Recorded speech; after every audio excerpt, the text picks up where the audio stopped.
El anime de One Piece por fin ha regresado luego de un largo parón de 6 meses. Sin embargo, puede que muchos que hayan esperado un regreso histórico por parte de la calidad de los episodios producidos por Toei Animation acabarán decepcionados por lo visto en esta tanda de 2 episodios seguidos estrenados durante el fin de semana. Y esto me lleva a preguntar, ¿valió la pena esperar tanto tiempo para esto? Por otro lado, ¿qué tal estuvieron los nuevos opening y ending del anime? ¿Y qué fue lo que se nos mostró en estas 2 entregas del anime de One Piece? Descubre todos estos detalles ya mismo en esta review de los episodios 1123 y 1124 de One Piece. Tú puedes llamarme Napo, pero no le demos más vueltas a esta intro y empecemos. El episodio 1123 inicia con una secuencia en donde vemos el amanecer en el mundo de One Piece, algo que a mi parecer quedó bastante bonito porque, bueno, al menos yo lo interpreto como ese nuevo inicio luego de tanto tiempo sin el anime de One Piece, aunque esto simplemente podría ser una interpretación mía, pero si fue un detalle planeado, debo decir que les quedó bastante hermoso. Posteriormente, esto se nos hila con las gaviotas mensajeras del Newsku llevando el periódico a todos los lugares del mundo, y dicho periódico iba cargadito con noticias extremadamente importantes, ya que en ellas Morgans contó por encima lo ocurrido en Hachinosu con Garp, así como también de forma muy tergiversada lo que había ocurrido hasta el día anterior del incidente de Egghead. Y es oportuno mencionar que entre el episodio anterior del anime de One Piece, es decir, el último que vimos hace 6 meses, y este, transcurrió un salto temporal de unas cuantas horas, por lo que vendría siendo el día siguiente a la llegada de los Mugiwara a la isla del futuro. Y habiendo explicado esto, como no podría ser de otra manera, Toei aprovechó esta oportunidad para meternos el relleno de turno en donde nos recapitula todo lo visto anteriormente en el arco de forma resumida. Y algo que me dio mucha risa es que por alguna razón empezaron con la victoria de Luffy contra Kaido, como si esto perteneciera a ese arco, pero bueno, ya sabemos cómo estoy. No espero nada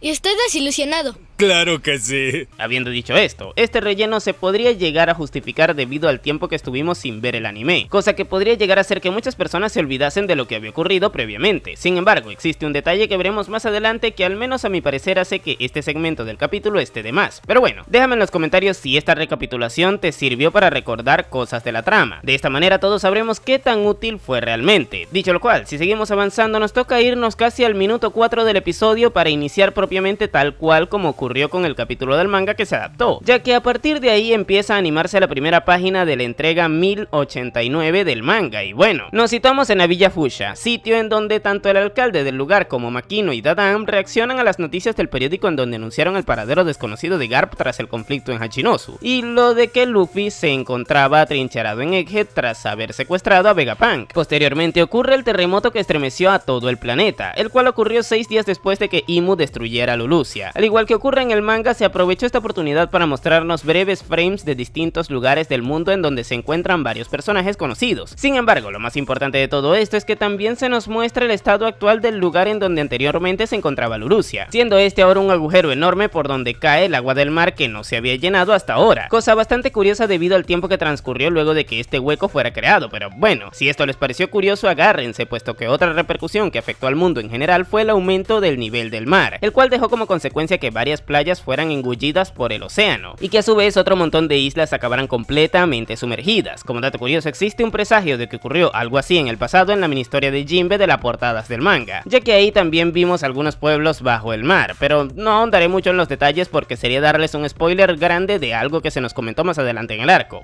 ¡Goda lo hizo de nuevo! Pero bueno, continuando con el capítulo, tras casi 8 minutos y medio transcurridos, por fin nos situamos en la isla del futuro, o bueno, mejor dicho, en las costas de la isla, ya que se nos hizo un recuento de toda la gran flota de marines que fue desplegada alrededor de la isla para confrontar a los sombreros de paja. Entre las decenas de miles de marines se encontraban varios vicealmirantes, los cuales fueron presentados de forma bastante épica, cosa que seguramente les hará mucha gracia a las personas que estén al día con el manga, ya que, bueno, al final tampoco es que hayan podido hacer mucho en ese conflicto, pero por si solamente estás viendo el anime, solo te aconsejo una cosa: no te ilusiones mucho con estos marines, cada uno de ellos es más vendehumo que el anterior. Dicho esto, quien realmente sí que es importante de todos ellos es Kizaru, y de hecho este aparece al final de la presentación de todos, pero no entraría en acción sino hasta un poco más adelante, puesto que toda esa secuencia fue cortada por la aparición de una Sea Beast Weapon, ya saben, una de las bestias marinas modificadas por Vegapunk, la cual tenía órdenes de proteger Egghead, y por lo mismo empezó a atacar a uno de los acorazados de la marina, cosa que dio pie a que el almirante de la flota de la luz se dirigiera hacia ella con un ataque a toda velocidad que la atravesó, derrotándola inmediatamente. Y bueno, esta podría decirse que es la primera secuencia de acción vista luego de del parón de 6 meses, y si tuviera que definirla con una palabra sería decepcionante. Sí, sé que esto suena bastante feo, pero es que gente, no me pueden negar que la fruta de Kizaru es extremadamente espectacular debido a los efectos visuales que esta requiere para que representen su poder. Y no sé, ver cómo se volvió un rayo de luz tan simple quizás me dejó un sabor bastante insípido en cuanto a lo visual respecta. Puede que la cosa hubiera quedado mejor si implementaran una cámara lenta para representar la velocidad extrema a la que Kizaru se desplaza cuando activa sus poderes, o también detalles más contrastados al momento de animar la iluminación que genera el almirante al entrar en ese estado. No sé, igual no me hagan mucho caso, yo no es que sepa mucho de animación, pero lo que sí que sé es que en otros animes este tipo de efectos se ven extremadamente mejor. Y esto ténganlo presente porque al final del video les comentaré algo bastante interesante respecto a la calidad general que podemos esperar del anime de One Piece tras el parón de 6 meses. Dicho lo cual, tras esto Sentomaru y Kizaru tuvieron una llamada en donde el almirante le comentó que estaba ahí para eliminar a Vegapunk, y donde Sentomaru le reprochaba por lo mismo. Tengan presente que esto será sumamente importante para el desarrollo de lo que nos resta de arco, ya que durante la conversación se nos muestra un pequeño flashback en donde les vemos a ambos bastante jóvenes junto a Vegapunk. Con esto se nos demuestra que los tres eran muy buenos amigos, y esto acabará influyendo en Kizaru más adelante, gente. Se los digo de antemano porque mucha gente decide olvidar convenientemente este detalle para luego criticar según qué cosas, y eso está bastante mal. A mí no me metan esta miel. Pero bueno, tras esto, sin irnos del frente de los buques de la marina, luego vemos también la aparición de Saturn, el cual estaba leyendo el periódico de Morgans, el cual, como ya les mencioné al principio, narró de forma muy tergiversada lo que estaba ocurriendo en Egghead, ya que comentó que Luffy tenía como rehén a Vegapunk y estaba trincherado en la isla, siendo esta una media verdad, ya que todos sabemos que Vegapunk estaba del lado de Luffy. De hecho, el propio miembro del Gorosei comentó que le gustaba el artículo, ya que él mismo estaba redactado con el fin de hacer ver a los Mugiwara como los malos de la situación. Y habiendo explicado esto, igual también considero que la primera aparición de Saturn fue un poco sosa, quizás con ángulos más inclinados de la cámara cuando lo enfocaban, o si hubieran jugado mucho más con la oscuridad y las sombras generadas por el hecho de estar dentro de una habitación, la cosa hubiera quedado mucho más dramática. Y esto a mi parecer era necesario, ya que a fin de cuentas Saturn no deja de ser el villano del arco y por lo mismo siempre debería imponer con su presencia en estos casos, aunque bueno, todos los que estamos al día con el manga sabemos que este tipo acabó siendo un chiste, pero eso ya es otra cosa. Y aquí es bueno comentarles que podría parecer que en esta review le estoy tirando mucha porquería al capítulo. De hecho, no faltará el imbécil de turno que me dirá en los comentarios alguna estupidez como: si no te gusta, ¿para qué lo ves? ¿No tienes otro lugar donde decir estupideces? No, hoy no. Pero gente, me gusta ser bastante detallista con estas cuestiones, porque eso también nos hace tener una idea de cómo podría mejorar mucho más los capítulos. O bueno, eso asumiendo que las cosas quedarían mejor de la forma en la que yo las planteo, cosa que no tendría por qué ser así, pero creo que se me entiende. Ahora, ¿por qué digo esto? Pues bueno, resulta que durante la conversación posterior que tuvo Saturn con uno de los vicealmirantes, este le comentó el estatus actual de la situación de la isla del futuro. Y aunque uno podría decir que Toei lo hizo de nuevo y nos clavó otra recapitulación más de relleno, la realidad es que canónicamente todo esto se mostró también en el manga, por lo que este relleno no es culpa de Toei. No jodas, ¿en serio? Sin embargo, si creían que la empresa multimillonaria se iba a salvar de una crítica por esto, se equivocaron. Y es que verán, si se supone que entre medias del capítulo me van a mostrar qué fue lo que ocurrió de forma resumida en el estatus actual de la situación en la isla, y esto da pie a que se nos muestre de forma resumida todo lo que ocurrió ahí durante el arco, ¿qué maldito sentido tiene que hagan algo parecido al principio del capítulo? Buena pregunta, hermano. Buena pregunta. Bueno, la respuesta es fácil: llegar al tiempo requerido para completar el episodio alargando lo más que se pueda. Pero diablos, eso de volvernos a mostrar lo mismo que vimos al principio pero de otra manera ya es pasarse. ¿Qué pasa? ¿Que ahora Toei hace los capítulos para que la gente que tiene Alzheimer los pueda ver y comprender? Como que te me parece a alguien, Chan. Usted quizá me reconozca porque era parte de la tripulación de Roger. Roger, coño, pero tú tenías que estar ahí para ver los machetazos que yo me daba con ese loco. Coño, viejo, suelta esa mierda que ya lo ha dicho 3 veces hoy. Aunque bueno, igual no es algo de lo que uno debe extrañarse, porque es algo que encaja perfectamente en lo que lleva haciendo Toei desde hace ya más de una década con el anime de One Piece. Pero bueno, una cosa interesante a destacar de todo esto es que hicieron una especie de efecto con una secuencia que usaron como transición en donde se nos muestra el último sitio en donde vimos a Bonnie, el cual fue al frente de los recuerdos de Kuma, y la misma estuvo bastante god, así que al menos en el apartado creativo aquí sí que le salió bien la cosa. Y las decisiones de dirección seguirían siendo acertadas, puesto que luego veríamos la llamada en la que York se comunicó con los miembros del Gorosei. Y a ver, en un principio jugaron bastante bien con los ángulos de la cámara para esconder el plot twist final de que York estaba atrapada por los Mugiwara, cosa que a mi parecer estuvo bastante bien, puesto que para cualquiera que no se haya spoileado nada del manga se habría creído que esta seguía libre por el lugar. Sin embargo, luego hicieron una secuencia bastante extraña en donde la mostraron junto a los Serafins hablando, cosa que realmente no pasó, pero que igual no encaja nada con la situación real en la que se nos mostraba. Pero bueno, supongo que esto era más una representación de lo que se estaba contando más que otra cosa. Sin embargo, igual me parece que no pega tanto eso, pero bueno, tras todo esto York les confiesa que estaba atrapada por los Mugiwara y les pide ayuda, cosa que dio pie a que hubiera una escena bastante graciosa de los miembros del Gorosei gritando ¿Nani? Vamos, me parece bastante memeable. Señores del Gorosei, parece que ese muchacho que se estira y nos ha dado problemas durante todos estos años despertó su fruta. Y resulta que esa es la del legendario guerrero de la liberación que hemos buscado durante centenares de años y que de hecho también hace que se estire quien la use. Vaya, ¿quién lo hubiera pensado, no? Pero en fin, luego de esto vemos el nuevo opening, gente. Literalmente al minuto 18.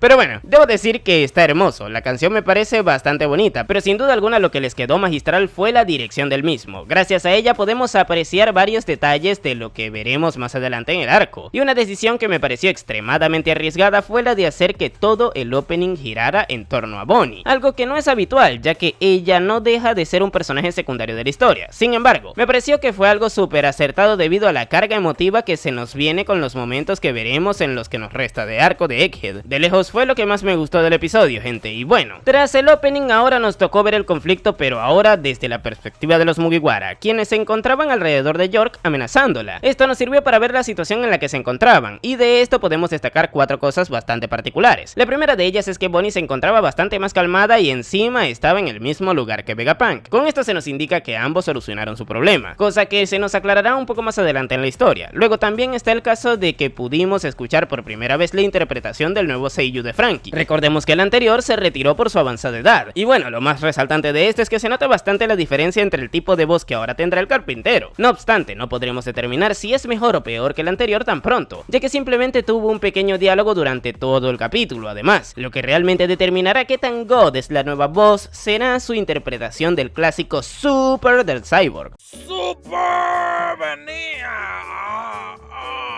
Mira, Franky, ¿qué diablo fue lo que tú hiciste? Estoy en paja, a mí no me interrumpa. ¡Coño, los malditos muebles! Dicho esto, la tercera cosa a destacar es el estado de Nico Robin, quien se encontraba bastante herida y, según lo que nos comenta Jinbe, esto parece que fue por haber salvado a Vegapunk, cosa que nos podría indicar que fue ella quien se enfrentó a York. Sin embargo, este diálogo de Jinbe es algo que, según recuerdo yo, no se mostró en el manga, por lo que podría ser un invento del anime. Pero en todo caso, lo gracioso de esto es que incluso a día de hoy en el manga no sabemos qué chuchas fue lo que le pasó a Robin, y eso que ya nos fuimos de la isla, pero bueno, típico de Oda, dejando cosas interesantes de lado de forma bastante desafortunada. Y por último, pero no menos importante, tenemos el tema de Rob Lucci y Kaku también, los cuales se encontraban junto a ellos, cosa que demuestra que mantuvieron esa alianza que establecieron para enfrentarse a los Serafins, solo que a Kaku no le fue tan bien que digamos luego de ello, y tras esto el capítulo termina con Luffy tomando el Denden Mushi preparándose para hablar con la máxima autoridad del mundo de One Piece. Tras esto saltaron los créditos, los cuales no tienen ningún tipo de animación, pero sí una canción bastante divertida. Esperemos que más adelante se nos muestre el ending como tal de esta parte del arco, ya que sería extraño que luego de haber reintegrado los endings del anime, ahora estos no se nos acompañen con una animación God.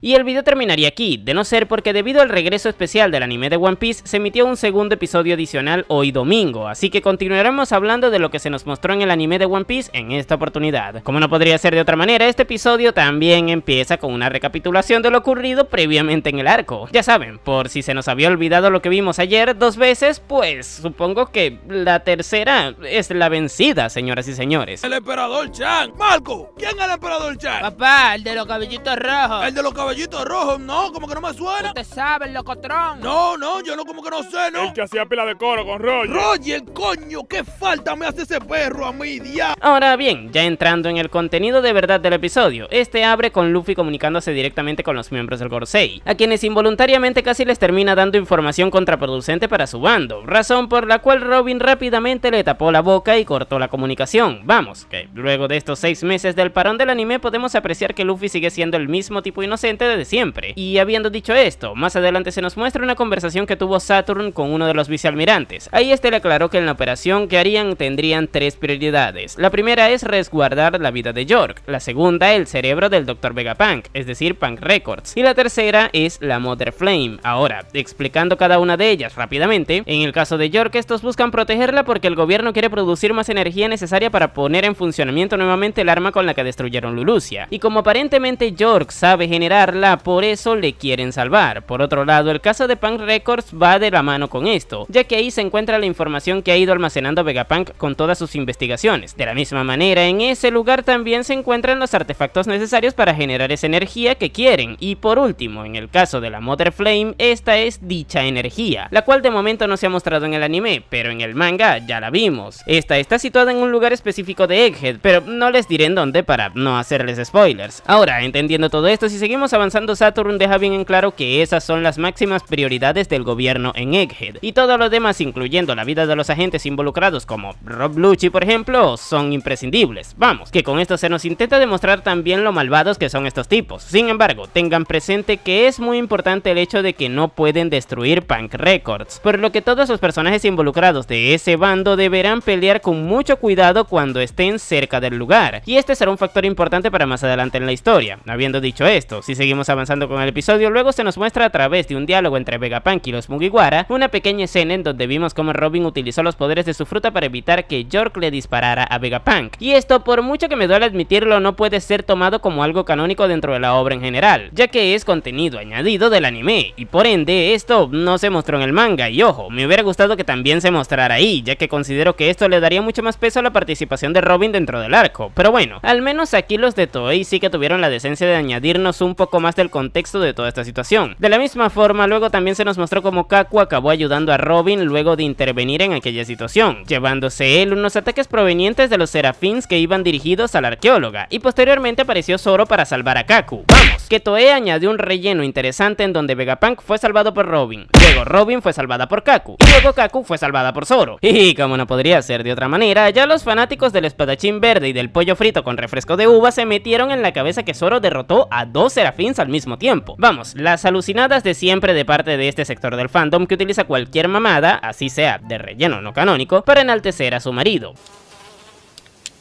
Menudo montón de mierda.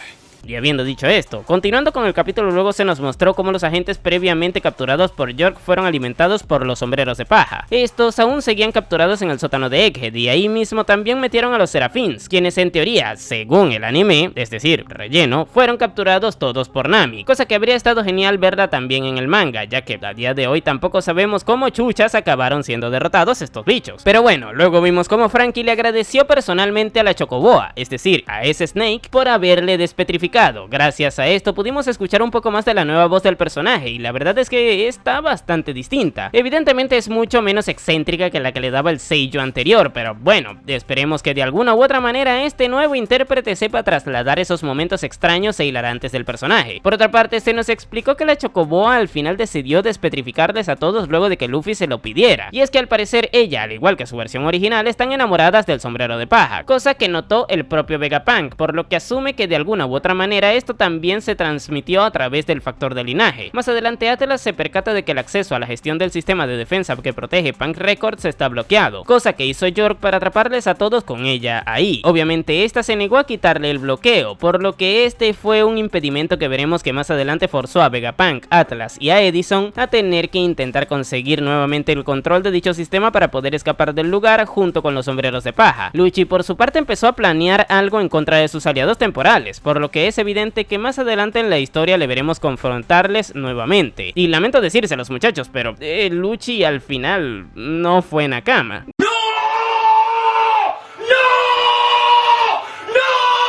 disculpen por el spoiler. Pero bueno, Vegapunk le preguntó a Nami acerca del lugar en el que apuntaba su log post, y la navegante le respondió que al noroeste, misma dirección a la que se encuentra la isla de Elbaf. Tan pronto Luffy y Usopp escucharon esto, se emocionaron mucho, ya que esto indicaba que esa sería su siguiente parada, cosa que evidentemente acabó siendo así, ya que en el manga actualmente estamos en la Tierra de los Gigantes. Pero antes de llegar a este sitio, pues necesitaron un plan para poder salir de la isla del futuro, y el mismo fue ideado por el propio Vegapunk, quien les indicó que debían preparar una salida del perímetro de la isla usando al robot Vegaforce para transportar a Thousand Sunny, saltándose así el rodeo que les tenían hecho la marina con su Booster Call. Franky por su parte acotó que usando el Cube de Burst podrían desplazarse 1 kilómetro adicional por el aire, cosa que impediría que les persiguieran al caer con el barco en el mar. Y ya teniendo en mente más o menos una idea de lo que harían, tanto Luffy como Franky, Lilith y Bonnie decidieron ir hacia el Sunny para preparar el escape, dividiéndose así del resto. Pero tras esto tuvimos un cambio de frente, ya que luego vimos lo que ocurrió en el bando de los Marines. Ahí Kizaru tuvo una conversación con Saturn en donde se estableció su plan para invadir la isla, el cual consistía en que el almirante accediera saltándose las defensas de Egghead y confrontara rápidamente a Sentomaru para quitarle el control de las bestias marinas y los pacifistas que defienden el lugar. Posteriormente se valdría de la información suministrada por Rob Lucci para acceder a Punk Records y eliminar a Vegapunk. Tras dejar esto en claro, el conflicto estaba por iniciar, todo esto mientras en paralelo Luffy estaba justo por acercarse al Thousand Sunny. Y ahora sí, tras un breve frame en donde vemos a Kizaru con Sentomaru en el pasado, cosa que resalta lo que les dije de que su relación iba a ser bastante importante para más adelante, el usuario de la Pika Pika usó una de sus técnicas para desplazarse rápidamente hacia la isla, y debo decir que toda la secuencia que inició desde que Kizaru se disparó a sí mismo hasta que chocó con Sentomaru en medio de Egghead se vio bastante bien. Ahora, lo que sí que no me gustó mucho fue la explosión tan grande que generó esa colisión entre ambos, ya que en el manga esto fue más un destello que otra cosa, pero bueno, supongo que esto lo hicieron para añadirle más espectacularidad al asunto. Y habiendo dicho esto, el episodio termina con Luffy percatándose de la presencia de alguien peligroso abajo, refiriéndose al almirante obviamente, poniéndole fin al capítulo de esta manera. Pero no a la review, puesto que ahora sí que se nos mostró propiamente el ending nuevo del anime, que al igual que el opening gira en torno a Bonnie, a quien vemos interactuar de múltiples formas con los recuerdos de su padre. Y bueno, debo decir que el apartado gráfico está genial, como ya les mencioné antes, la canción estaba muy bonita, pero sin duda lo que debo destacar de todo esto es el final en donde vemos a Bonnie observar el horizonte. No obstante, hubo un pequeño plot twist final en donde vemos que al final realmente a quien siempre estuvo observando fue a su padre, y que posteriormente camina hacia su dirección para reencontrarse con él. Definitivamente fue hermoso y creo que podría estar perfectamente entre mis endings favoritos del anime. Y bueno gente, ya por último me gustaría añadirles una cosa que considero oportuno comentar referente a las expectativas que podríamos haber tenido respecto a cómo regresaría el anime de One Piece luego de este parón. Y lo primero que hay que destacar es la razón por la que hubo el parón en sí mismo. Esta fue que, debido a los constantes parones de Oda por escribir su manga tras el final del arco de Wano, los de Toei tomaron la decisión de esperar un tiempo prudencial para que la historia original siguiera avanzando y así mantener el margen de distancia que siempre debe haber entre los mangas y los animes al estos estarse adaptando en paralelo, ya que si no se comprometería la continuidad semanal de la publicación de los episodios del anime. Y ahora, sabiendo esto, puede que muchas personas se hayan esperado un regreso increíble por parte de Toei Animation a One Piece, y que quizás se hayan decepcionado al ver que tanto los problemas de ritmo como el nivel de detallismo en las secuencias siguen siendo iguales que antes. Pero como ya podrán intuir, esto no iba a cambiar, puesto que Toei no estuvo durante todo este tiempo metiéndole más empeño a las adaptaciones de los episodios, sino más bien esperando a que el manga siguiera avanzando. Ahora, esto no justifica que alguna que otra cuestión podría haber salido mucho más pulida, ya que a fin de cuentas el anime de One Piece compite, aunque no lo busque, con otros animes de temporada con mucha más calidad estética en sus animaciones, cosa que hace que llamen muchísimo más la atención. Y teniendo un presupuesto para nada despreciable, perfectamente Toei podría entregar cosas mucho más bonitas, supongo. Pero bueno, esperemos que lo que se nos viene de Egghead nos sorprenda mucho más, ya que sí que han habido episodios muy buenos que incluso superaron al manga en este arco, como pasó con el episodio 1100 por ejemplo. Y ahora, sabiendo todo esto, ¿qué te pareció el regreso de One Piece? ¿Consideras que valió la pena la espera después de tanto tiempo? Déjamelo en la caja de comentarios. Yo por mi parte te dejaré por aquí un video que hice de la ubicación actual de todos los piratas de la era de Roger. Y sin nada más que decir, tú puedes llamarme Napo y nos vemos